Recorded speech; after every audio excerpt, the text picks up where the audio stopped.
হরে কৃষ্ণ। তো আজ আমরা শ্রীমদ্ ভগবদ গীতা দ্বিতীয় অধ্যায় শ্লোক সংখ্যা 28 অধ্যয়ন করব। সাংখ্যযোগ। এই সাংখ্যযোগের যে দ্বিতীয় পরিচ্ছেদ আমাদের আলোচনা চলছে।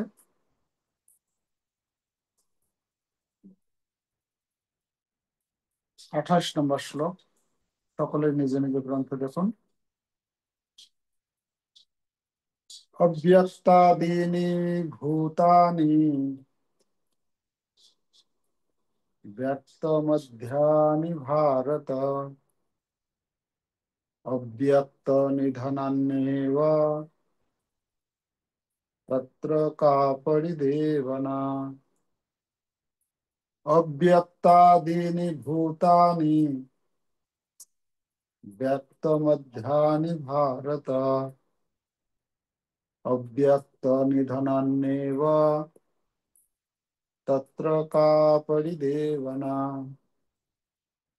অব্যক্তাদীনি ভূতানি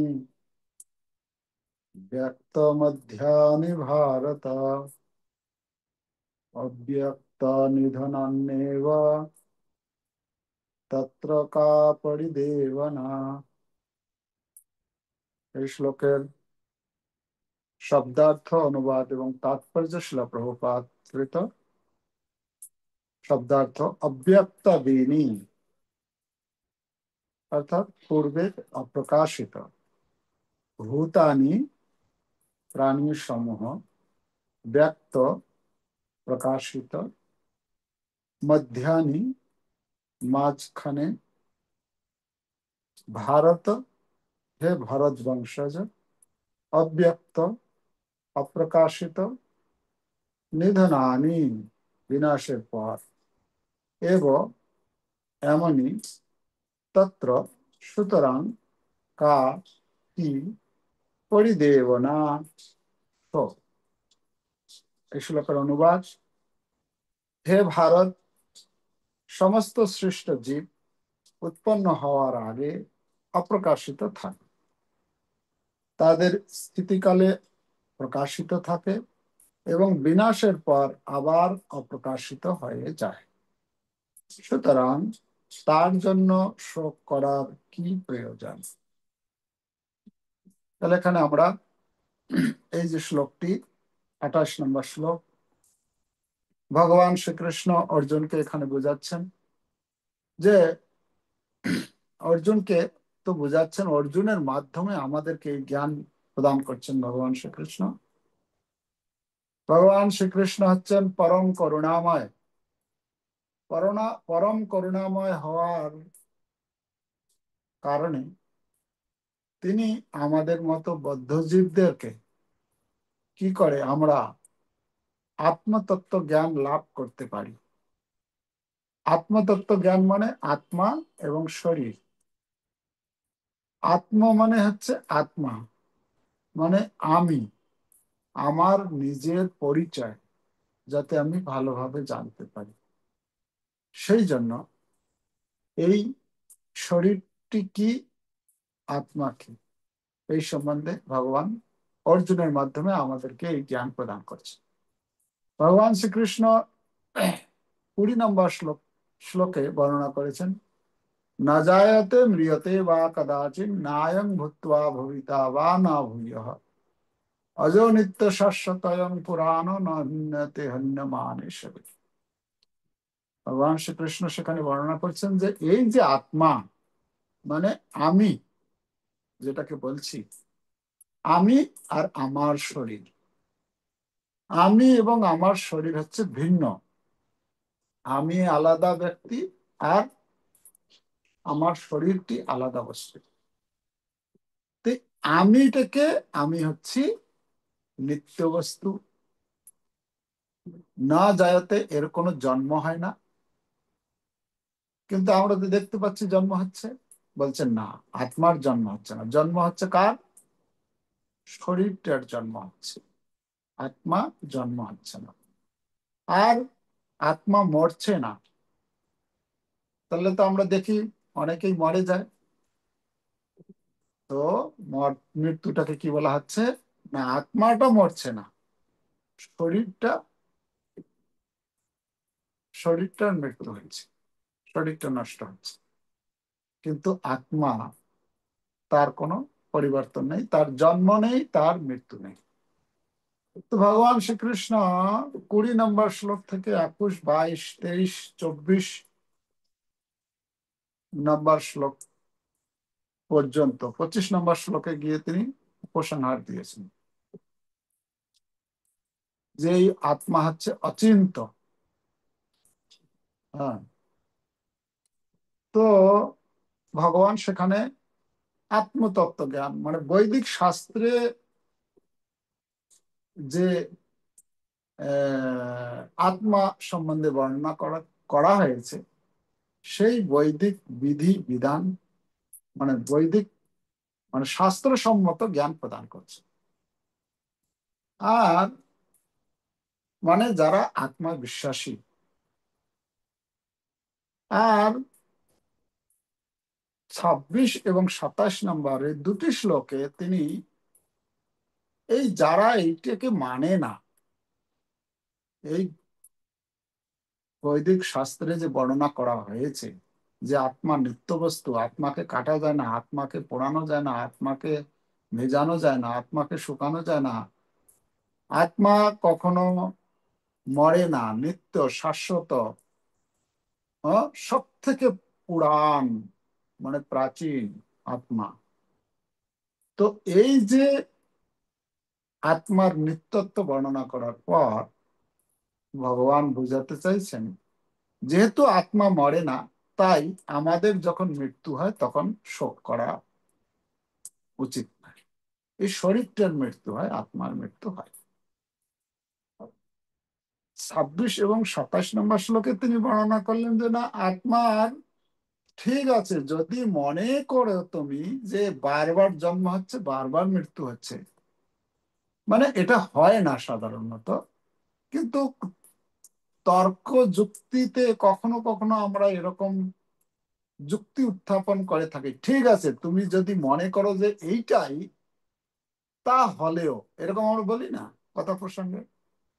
তো ভগবান শ্রীকৃষ্ণ এখানে বলছেন যে ঠিক আছে, তুমি যদি মনে করো যে আত্মা নিত্য নয়, আত্মার বারবার জন্ম হয়, বারবার মৃত্যু হয়, তা হলেও তোমার শোক করা উচিত নয়। সেটা 26 আর 27 নম্বর শ্লোক, সেখানে আমরা পেয়েছি। লোকায়তিক, বৈভাষিক এরকম মতবাদের উত্থাপন করেছে।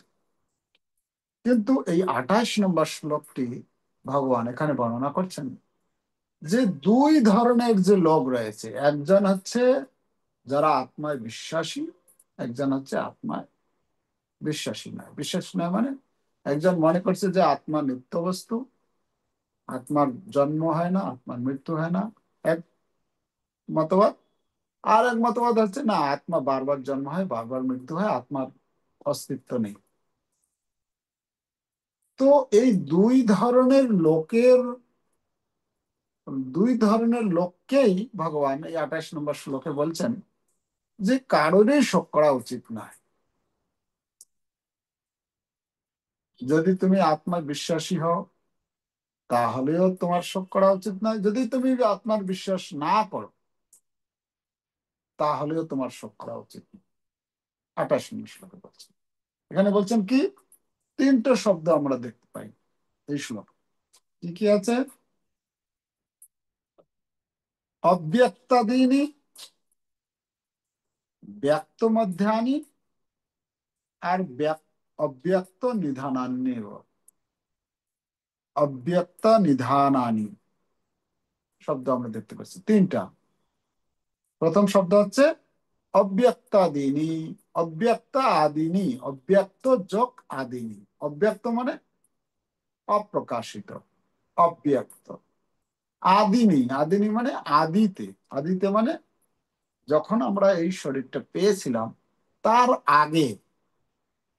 অব্যক্ত আদিনী মানে এই শরীর যখন আমরা পেয়েছি তার আগে এটি অব্যক্ত ছিল, মানে অপ্রকাশিত, দেখা যায় না। তাই না? আমাদের যখন জন্ম হয়নি তখন কে আমাদেরকে দেখা যেত? কোন জীব যখন জন্ম, তো ওই জন্য বলছেন অব্যক্ত আদিনি, মানে জন্ম হওয়ার পূর্বে এটা অব্যক্ত ছিল, মানে যায়নি, দেখা যেত। আর শব্দ কি আছে? ব্য- অব্যক্ত, তার একদম সরাসরি নিচের লাইনে অব্যক্ত নিধনানি। অব্যক্ত একটা হচ্ছে অব্যক্ত আদিনি মানে জন্মের পূর্বে, আর অব্যক্ত নিধনানি। নিধনানি মানে নিধন হয়ে যাওয়ার পর, মৃত্যুর পর। মৃত্যুর পরেও আবার কি হবে? আর দেখা যাবে না। তাহলে অব্যক্ত আদিনি আর অব্যক্ত নিধনানি, নিধনের পরেও দেখা যাবে না, আর আদি মানে জন্মের আগেও দেখা যাবে। তাহলে দুইটা কথা বলা হয়। আর একটা শব্দ আছে কি? ব্যক্ত মধ্যানি। ব্যক্ত মানে প্রকাশিত, দেখা যায়। কখন? মধ্যানি। মধ্যানি মানে মাঝখানে। মাঝখানে বলতে কোথায়? এই যে যখন জন্ম হলো আর মৃত্যু পর্যন্ত,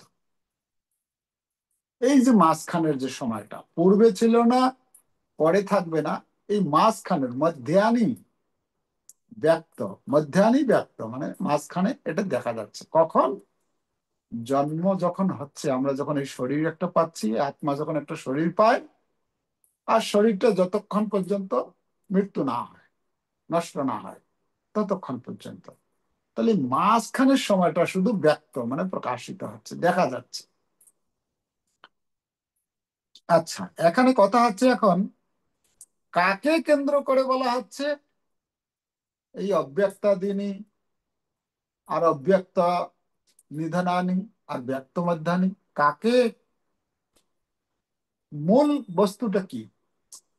মূল বস্তুটা হচ্ছে ভূতানি। ভূতানি মানে ভূত সমূহ, প্রাণী সমূহ। ভূত, ভূত, ভূত, ভূত বলা হচ্ছে কেন না? প্রাণী সমূহ যতক্ষণ পর্যন্ত কোনো শরীর ধারণ না করে তখন আমরা তাকে দেখতে পাই না। আমরা এমনি কথা বলি না ভূত। ভূত মানে কি? ভূত মানে যার শরীর নেই, দেখতে পারি না, তাই না? তো আমাদের যে আত্মা, সেটা আত্মাটাকে আমরা দেখতে পাই না। যখন একটা কোনো শরীরে প্রবেশ করে তখন আমরা দেখতে পাই। তো এই ভূত সমূহ, ভূতানি। ভূতানি মানে, ভূতানি মানে, ভূতানি হচ্ছে বহু বচন শব্দ। ভূত মানে হচ্ছে একটি প্রাণী, ভূতানি মানে প্রাণী সমূহ। এই প্রাণী সমূহ, এই প্রাণী সমূহ কি হচ্ছে? এই প্রাণী সমূহ সব সময় থাকছে। এই প্রাণী সমূহ সব সময় থাকে, কিন্তু শরীরটা না থাকার ফলে জন্মের পূর্বে ছিল না, পরবর্তীতে থাকে না, মাঝখানে থাকে। মাঝখানে থাকে বলে আমরা দেখতে পাই, তার জন্য বলা হচ্ছে ব্যক্ত। ব্যক্ত মানে হচ্ছে প্রকাশিত হয়। তাহলে কথা হচ্ছে এই যে দুইটা সময়, এই দুইটা সময়ে আমরা দেখতে পাই না। আমরা তাৎপর্য পড়ি প্রভুপাদ, শ্লোকের অর্থ বোঝা গেছে। অব্যক্তাদিনী আর অব্যক্ত নিধনানি আর ব্যক্ত মধ্যানি। কাকে কেন্দ্র করে? ভূতানি মানে ভূত সমূহ, প্রাণী সমূহ, আত্মা। ওকে। তো এই যে দুইটা সময়, আগে ছিল না, পরে থাকবে না, মাঝখানে থাকছে, তো অতএব এর যদি মৃত্যু হয়, এই শরীরটা যদি নষ্ট হয়, তাহলে কি তত্র মানে সেখানে, সেই অবস্থায় কাপড়ই দেব না, মানে সেখানে শোক করার কি কারণ? অতএব শোক মানে বোঝাতে চাইছেন যে শোক করা উচিত নয়। আমাদের যখন কোনো আত্মীয় স্বজনের কারো মৃত্যু হয় তখন আমরা শোক করি, করি না? আমাদের কান্না পায়, পায় না? আমরা কি অনুশোচনা করি, করি না? আমরা করি। কেন করি?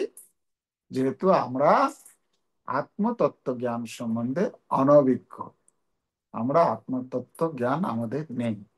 না থাকার ফলে আমরা সেই যে ব্যক্তি মারা যায় তার জন্য আমরা শোকাচ্ছন্ন হয়ে পড়ি।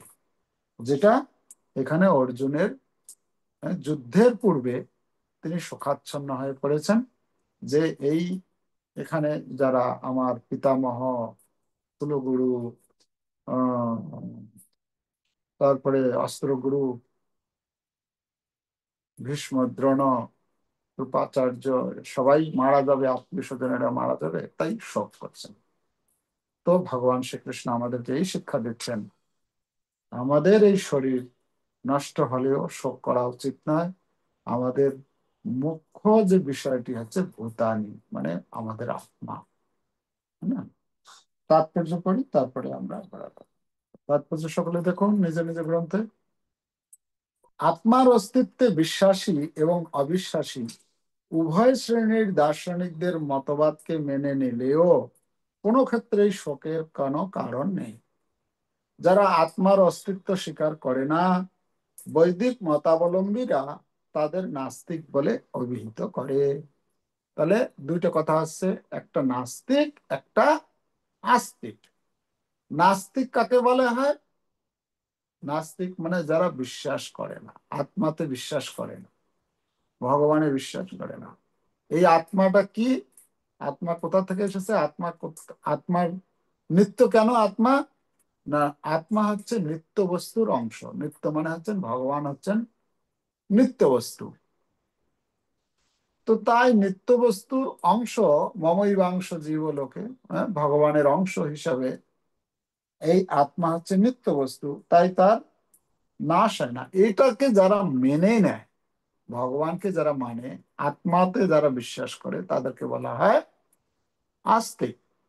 আর যারা বিশ্বাস করে না, মানে না, তাদেরকে বলা হয় নাস্তিক।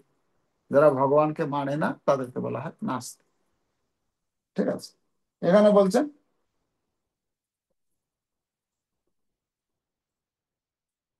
যারা আত্মার অস্তিত্ব স্বীকার করে না, বৈদিক মতাবলম্বীরা তাদের নাস্তিক বলে অভিহিত করে। এমনকি যদি তর্কের খাতিরে এই নাস্তিক মতবাদকে সত্য বলে গ্রহণ করাও হয়, তাহলেও অনুশোচনা করার কোনো কারণ নেই। আত্মার স্বতন্ত্র অস্তিত্বের কথা ছেড়ে দিলেও সৃষ্টির পূর্বে জড় উপাদানগুলি অব্যক্ত থাকে। এই সূক্ষ্ম অব্যক্ত স্তর থেকে ব্যক্ত আকারের প্রকাশ হয়। যেমন আকাশ থেকে বায়ুর উদ্ভব হয়, বায়ু থেকে অগ্নি, অগ্নি থেকে জল, এবং জল থেকে মাটির উদ্ভব হয়। এই মাটি থেকে নানা আকারের প্রকাশ হয়। উদাহরণস্বরূপ বলা যায়, একটি বৃহৎ অট্টালিকার প্রকাশ হয় মাটির থেকেই মাটি থেকেই। যখন সেটিকে ভেঙে ফেলা হয়, তখন তা আবার অপ্রকাশিত হয়ে পড়ে এবং অন্তিমে অনুরূপে অবস্থান করতে থাকে। শক্তি সংরক্ষণের নীতি বর্তমানই থাকে, কেবল সময়ের প্রভাবে কখনো তার প্রকাশ হয় এবং কখনো তা অপ্রকাশিত হয়ে পড়ে। সেটি হচ্ছে পার্থক্য। সুতরাং এই প্রকাশ বা ব্যক্ত ও অব্যক্তের জন্য শোক করার কি কারণ থাকতে পারে? যে কোনো ভাবেই হোক, এমনকি অব্যক্ত অবস্থাতেও বস্তুর বিনাশ হয় না। আদিতে ও অন্তে জড়ের রূপ থাকে না, কেবল মধ্যে তা প্রকাশিত হয়ে আমাদের ইন্দ্রিয় গ্রাহ্য হয় এবং তা প্রকৃতপক্ষে কোনো পার্থক্য নিরূপণ করে না। তাহলে এখানে বলছেন যে এই যে প্রকাশিত হয় আর অপ্রকাশিত, অপ্রকাশিত প্রকাশিত মানে সৃষ্টির পূর্বে অপ্রকাশিত ছিল। এখানে সৃষ্টির কিছু হিন্টস দেওয়া হয়েছে, যে রকম কোনো কিছু না, মানে এই জগৎ যখন সৃষ্টি হয়েছে, এই জগৎ সৃষ্টি হওয়ার পূর্বে এই আকার ছিল না। ঠিক আছে? ভগবান ইক্ষণ করেছে মায়াদেবীতে, আর সেখান থেকে কি হয়েছে? সৃষ্টি শুরু হয়েছে, সৃষ্টিকারী। এখানে বলা হচ্ছে সূক্ষ্ম বস্তু থেকে স্থূল বস্তু, প্রথম সূক্ষ্ম, তারপর ধীরে ধীরে স্থূল। সব থেকে পঞ্চ মহাভূতের সব থেকে সূক্ষ্ম বস্তু কি? সব থেকে সূক্ষ্ম বস্তু হচ্ছে আকাশ, যাকে আমরা দেখতে পাই না। মানে আকাশ, আকাশ, আকাশ শুধু খোলা জায়গা, না? তো আকাশ থেকে আরেকটু স্থূল হচ্ছে, আকাশ থেকে স্থূল কি বস্তু? হুম, তাৎপর্য দিয়েছেন প্রভুপাদ। আকাশ থেকে বায়ু, বায়ুকে আমরা অনুভব করতে পারি কিন্তু দেখতে পাই না। বায়ু থেকে আবার স্থূল বস্তু, তার পরবর্তীতে সৃষ্টি হয়েছে কি? বায়ু থেকে অগ্নি। অগ্নিকে দেখা যায়, অনুভব করা যায়, কিন্তু ধরা যায় না, তাই না? আর অগ্নি থেকে আরো স্থূল হচ্ছে কি? জল, যাকে আমরা দেখতে পারি, অনুভব করতে পারি, তাকে ধরতে পারি। জল থেকে আরো স্থূল বস্তু হচ্ছে, ভারী বস্তু হচ্ছে মাটি। তো মাটি থেকে এই বিভিন্ন আকার সৃষ্টি হয়েছে। যেরকম কোন গাছ যে আমরা দেখি, গাছটা কোথা থেকে সৃষ্টি হয়েছে? মাটি থেকে এসেছে, মাটির বিকার। এই জগতে যা কিছু বস্তু দেখি, একটা বিল্ডিং তৈরি করা হয়েছে, প্রপাত এখানে উদাহরণ দিয়েছেন। একটা গগনচুম্বী অট্টালিকা যদি থাকে, এই অট্টালিকাটা তৈরির আগে কি ছিল? মাটি ছিল। সেই যে সেটা যে তৈরি করা হয়েছে, সে তৈরি করার যে মানে উপাদান সমূহ, যেমন বালি, ওতে কি কি আছে? বালি আছে। তো বালিটা কি? মাটি থেকে এসছে। তারপরে কি আছে ওতে? সিমেন্ট, সিমেন্টটা মাটি থেকে এসছে। তারপরে আছে পাথর, পাথরটা মাটির। আর রড, লোহা, লোহাটা কি? লোহাটাও মাটি থেকে এসছে, মাটির বিকার। তো এই সম্পূর্ণ বিল্ডিংটা কি? মাটির একটি ভিন্ন রূপ। মাটির সেই সমস্ত বস্তুগুলো দিয়ে একটা বিল্ডিং তৈরি করা হয়েছে। এই বিল্ডিংটা তৈরি করা হলো, এই বিল্ডিংটা যখন ভেঙে দেওয়া হয় যদি, তাহলে কি হবে? আবার ধীরে ধীরে মাটিতে মিশে যাবে। তাহলে সৃষ্টির পূর্বে ছিল না, আর পরেও থাকছে না, মাঝখানে এই যখন বিল্ডিংটা তৈরি করা হলো তখন থাকছে। একটা বিল্ডিং যখন তৈরি করা হয়, যতদিন থাকবে, 100 বছর, 200 বছর, 500 বছর, তারপরে মাটির সঙ্গে নষ্ট হয়ে যাবে। আমরা দেখি অনেক দিনের সেই সমস্ত রাজা মহারাজাদের সেই সমস্ত প্রাসাদ ছিল, সেগুলো ধীরে ধীরে নষ্ট হয়ে গেছে, মাটিতে মিশে গেছে। তো এখানে প্রপাত এই উদাহরণের মাধ্যমে বুঝাচ্ছেন যে ঠিক যেরকম মাছ কিছু সময়ের জন্য সেই বিল্ডিংটা তৈরি হলো, মাটির বিকার, ঠিক তেমনি আমাদের এই শরীরটাও এই মাঝখানে কিছু দিনের জন্য, কতদিনের জন্য, কতদিনের জন্য আমাদের এই শরীরটা থাকে? কারো 50 বছর, 60 বছর, 70 বছর, 80 বছর, 100 বছর, মাঝখানে এই যে কিছু সময়, তারপরে আবার এটা নষ্ট হয়ে যাবে। তো ভগবান বলছেন এর জন্য শোক করা উচিত নয়। না? আচ্ছা, তারপরে কি বলছেন? তাৎপর্য কন্টিনিউ করি।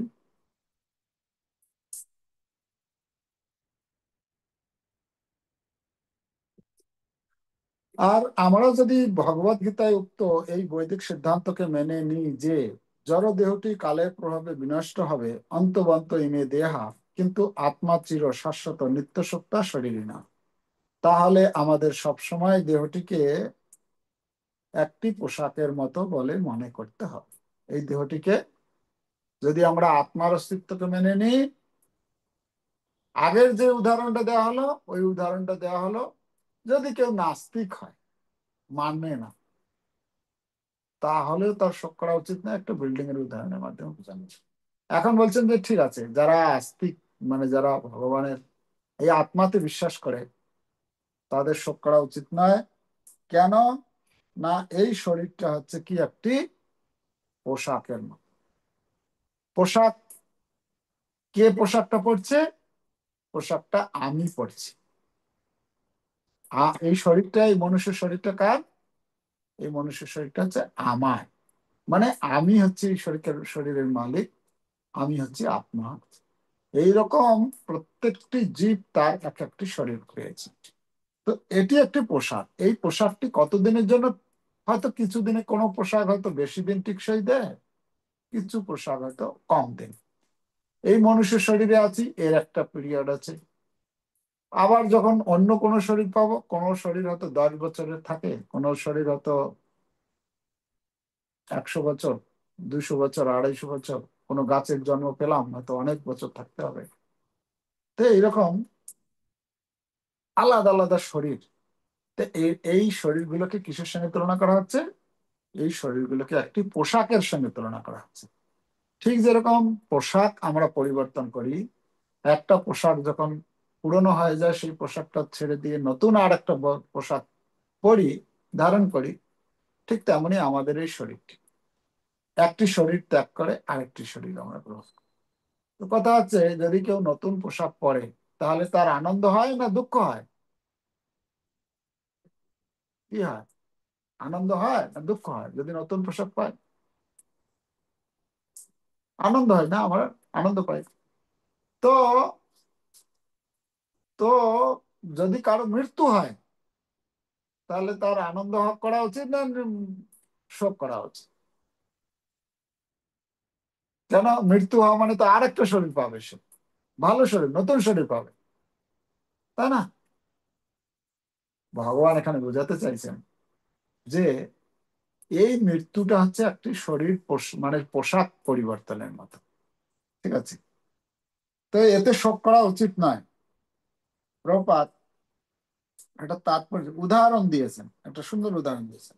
আত্মার নিত্যতার পরিপ্রেক্ষিতে প্রকৃতপক্ষে জড়দেহের যথার্থ কোনো অস্তিত্ব নেই। এটি এটি অনেকটা স্বপ্নের মতো। স্বপ্নে যেরকম কখনো আমাদের মনে হয় আকাশে উঠছি অথবা রাজা হয়ে সিংহাসনে বসে আছি, কিন্তু নিদ্রাভঙ্গ হলে আমরা দেখতে পাই যে আমরা আকাশেও উড়িনি অথবা সিংহাসনেও বসিনি। বৈদিক জ্ঞান আমাদের দেহের অনিত্যতার পরিপ্রেক্ষিতে আত্মতত্ত্ব জ্ঞান উপলব্ধি করতে অনুপ্রাণিত করে।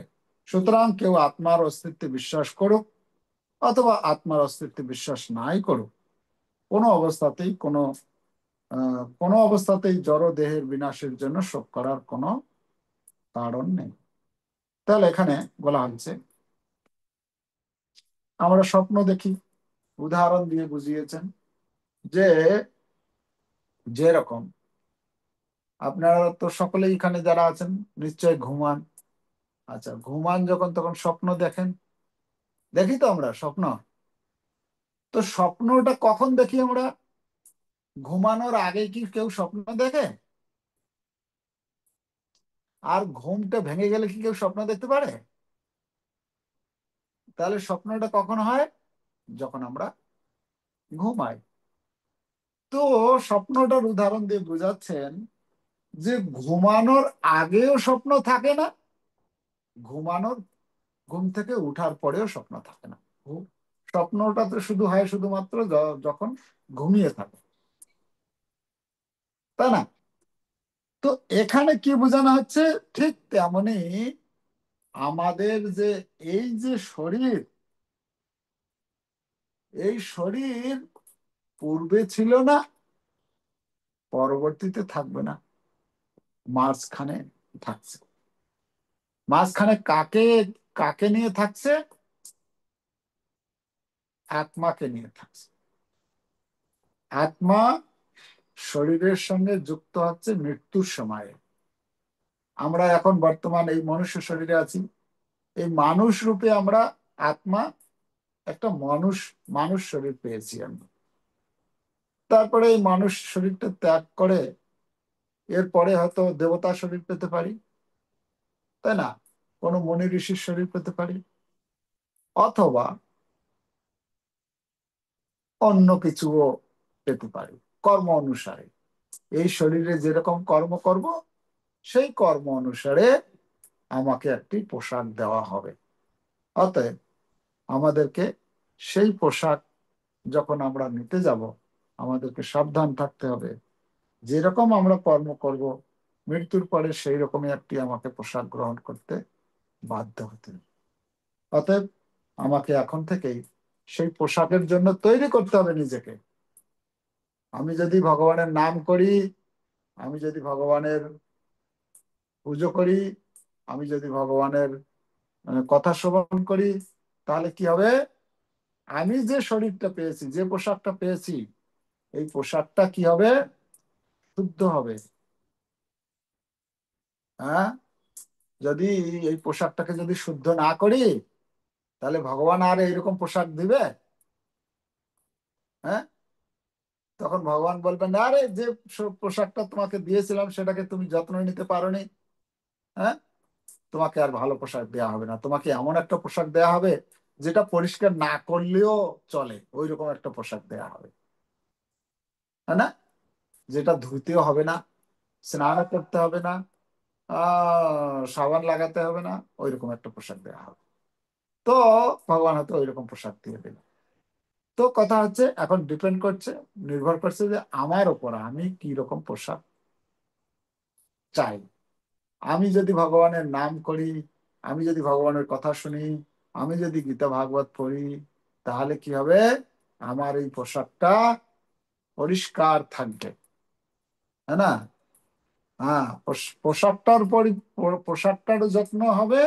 আর সেই সঙ্গে সঙ্গে এই পোশাকটা যে যার জন্য পোশাক, যার জন্য পোশাক মানে আত্মা, আমার নিজেকে, আমার যে আত্মা, আত্মার খাদ্য হচ্ছে ভগবানের নাম। আমরা যেরকম এই শরীরটাকে বাঁচিয়ে রাখার জন্য কি করি? রাইস, ডাল, সবজি, বিভিন্ন রকম খাদ্য গ্রহণ করে শরীরটাকে পুষ্টি সাধন করি। তো শরীরের ভেতরে যে আত্মা, আত্মার খাদ্য হচ্ছে কি? হরে কৃষ্ণা হরে কৃষ্ণা কৃষ্ণা কৃষ্ণা হরে হরে, হরে রাম হরে রাম, রাম রাম হরে। আত্মার খাদ্য হচ্ছে ভগবানের নাম, ভগবানের কথা। হ্যাঁ, এগুলি হচ্ছে আত্মার খাদ্য। এই যে আমরা ভগবানের কথা শ্রবণ করছি, আমরা ভগবানের নাম জপ করি, হরে কৃষ্ণ মহামন্ত্র, এটা হচ্ছে আত্মার খাদ্য। আত্মার খাদ্য মানে আমার ভেতরে যে আত্মা আছে, সেই আত্মা, যখন আমি ভগবানের নাম করব তখন আত্মা পুষ্টি লাভ করবে। তখন আমার আত্মবল বৃদ্ধি হবে। বলে না, অনেক কথা প্রসঙ্গে বলে না অনেকে, আরে তার আত্মবল খুব প্রচন্ড, আত্মবল মানে খুব ভেতর থেকে তার এরকম শক্তি। হয়তো শারীরিক হয়তো সেরকম, হয়তো সেরকম একটা হৃষ্টপুষ্ট নাও হতে পারে, কিন্তু আত্মবল হলে অনেক কিছু করা যায়। তো আত্মবল বাড়ানোর জন্য আমাদের কি করতে হবে? ভগবানের নাম জপ করতে হবে, ভগবানের কথা শুনতে হবে, গীতা ভাগবত অধ্যয়ন করতে হবে। তাহলে আমাদের আত্মবল বৃদ্ধি পাবে। আর আমরা আত্মার আত্মার আহ পরিষ্কার হবে, আর এই সেই সঙ্গে সঙ্গে শরীরটা পরিষ্কার হবে। তাহলে আমাদের উচিত ভগবানের নাম করা, গীতা ভাগবত অধ্যয়ন করা, সাধু সঙ্গ করা। যদি আমরা এভাবে করি, তাহলে আমাদের এই মনুষ্য জীবন আমরা সার্থক করতে পারবো। তাহলে আমাকে আর অন্য কোনো পোশাক গ্রহণ করতে হবে না।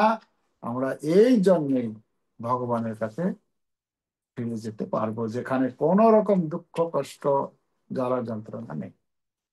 হরে কৃষ্ণ কৃষ্ণ কৃষ্ণ হরে হরে, হরে রাম রাম রাম হরে। प्रभुपाद की जय।